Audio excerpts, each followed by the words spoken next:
The research is really clear that boys and girls at the outset of life are just as, they experience the same emotions, just as vividly, just as profoundly. It's not the experience of emotions that's different between males and females, it's the expression of emotion. We tell girls, don't be angry, be a lady. We tell boys, don't be scared, don't be vulnerable, don't cry. Don't be weak, be strong, be stoic, keep it inside.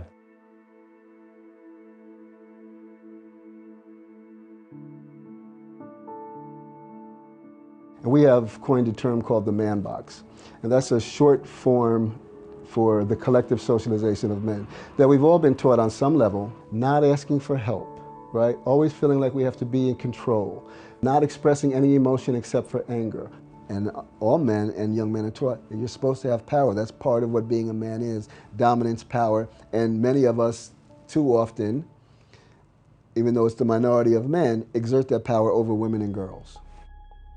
It was right at the start of the Me Too revelations when it just became this like unstoppable freight train. And I remember being like heavily pregnant, feeling sick as a dog, and hearing about Harvey Weinstein. And I started to feel just sick in the pit of my stomach, thinking, I am a mother of 3 boys, and there is something very wrong with men in this culture. Me too. Me too. Me too. This is my story. And I was blamed for it.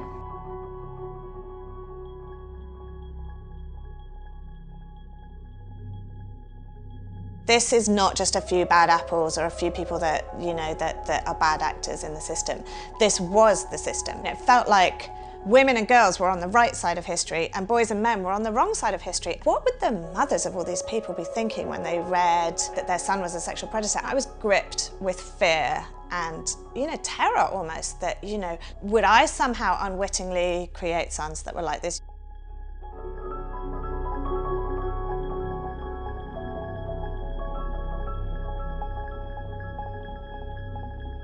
It's a difficult time to be raising boys in that social norms and expectations are changing as we speak. I feel really bad for teenage boys and young adult men in a lot of ways because they grew up in this world that very much fed them this one-note depiction of masculinity.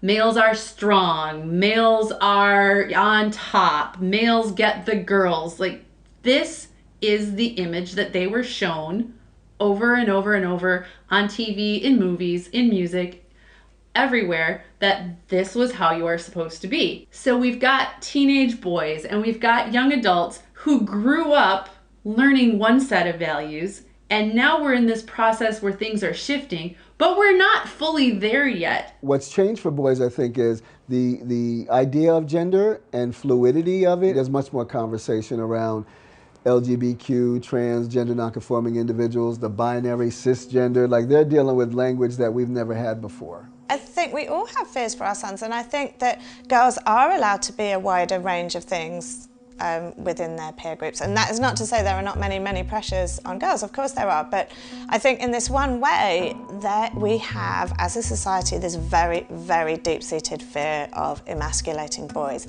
And I think that all of us buy into it at some level.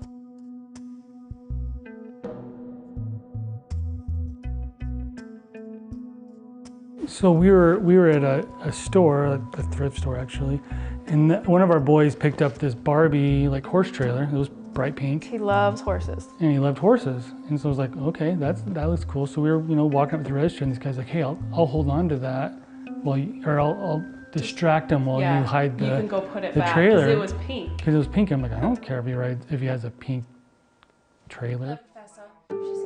I feel like some of the expectations are like, you know, ooh, boys are tough, they like to shoot things and stuff like that. I'm like, you know, maybe some boys like doing that. I honestly never really found like that sort of outlook on boys very great. With Ryu growing up, he would wear dresses occasionally, you know, and want his nails painted. He was wearing his hair up in sort of a little samurai ponytail. And he was on his way to school, and they dropped me off at work. And before I got out of the car, when I was getting out and hugs and kisses, and I said, hey bud, I just want you to know I love your hair, I think it's so cool, but kids at school might not understand and they might say something about it. And he got this look like he just crestfallen, just done, and he took it out and he wouldn't wear it. But it was, for me, it was one of those things as a parent where I'm like, I'm cool with this. The world is not going to be okay with this, so what do I do, and how do I like protect him or shield him from, to still do the thing he wants to do, but to understand. And yeah, that kind of like crushed his spirit that day, even though I thought I was trying to help him.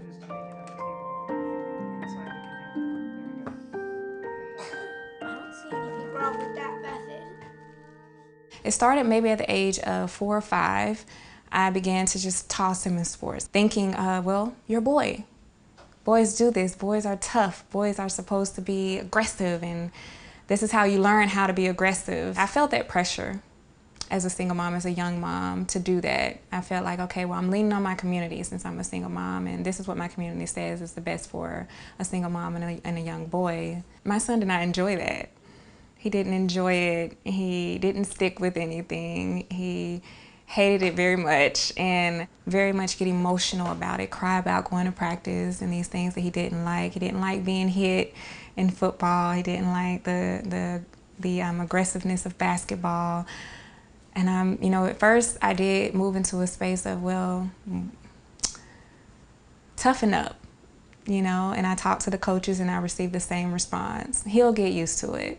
He'll toughen up. Boys and girls cry the same amount. When that changes is when boys start hearing that, you know, big boys don't cry. There's no biological reason, there's no hardwired, innate reason why boys express less emotion beginning at age 4 or 5, but certainly there's strong cultural reasons for it. When I ask parents about their children crying, most of the time they're saying, well, by the time he's 4 or 5, he needs to pull it together. Well, that's about the time you go into school, right? And I'll ask them, well, what are some of the things you say to make them stop crying? You know, and they'll say things like, stop crying, don't act like a little girl, man up, suck it up, all of those types of things. Now, when we tell our boys to stop crying, we're also telling them to stop feeling, and they don't know the difference. So then our boys, and by the way, when I asked the parents the same thing about when you tell your girls to stop crying, they say, oh, never. There is still this culture war between like wussification and men they're not real men anymore, and we're just turning our boys into words that I'm not even gonna say because I don't like them. So men who are heterosexual, strong, aggressive competitors are no longer an acceptable part of society. Not really. They're the problem. You know, it's okay to cry in the right circumstance, but do we want to encourage emotionalism? Do we? I mean, stoicism is not always mandatory in every circumstance, but I can tell you, having been in serious and very challenging circumstances in my life, that sometimes stoicism is a real virtue. Not all boys are aggressive, and not all girls are passive, for sure. But a lot of boys are very aggressive. And I think it's a mistake to treat that as a problem. As I watch sort of the K through 12 education of my son's peers and parenting peers, as they talked about their sons, was just the way in which the educational system takes these boys and young men and says, all of these things that you are, we're trying to suppress that. We're trying to make it less, as opposed to cultivating the virtue in it. There are a lot of threads right now that are telling boys, often subconsciously, who you are is not okay. What you like is not okay. How you want to be is not okay. Watch this, Mom. How did you feel when you were the one that got in trouble? Bad. Our school counselor recommended this particular therapist. I think that was the thing that was the hardest to hear, was that he didn't feel good about himself anymore. Like, he thought he was a bad kid. He thought he was a naughty kid. He thought he couldn't make good choices at school.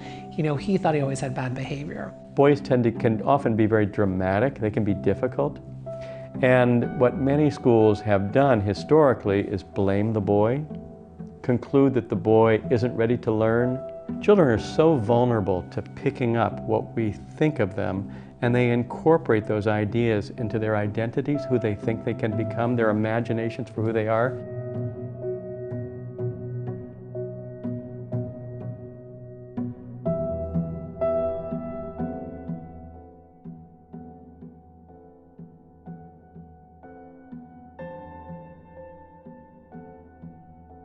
You're going to see 2-year-old boys and girls pretty much equally hitting, biting, or kicking each other. But by the time they're in kindergarten, we see boys about 50% more likely to aggress than girls. Boys get the mixed message on Sunday when they watch the football games on TV or the superhero movies, or where male aggression is actually pretty powerful and pretty highly rewarded in our society. You know, these phenomena like the men going their own way groups, or the incel groups, the guys that are dropping out of civil society, the guys that are becoming vulnerable to addiction, video game addiction, porn addiction. Those guys in that man box are the most unhappy, the most anxious, the most vulnerable to both being bullies and being bullied, the most often perpetrators of sexual assault and sexual harassment, and most often prone to suicidal thinking. It's not a happy place to be.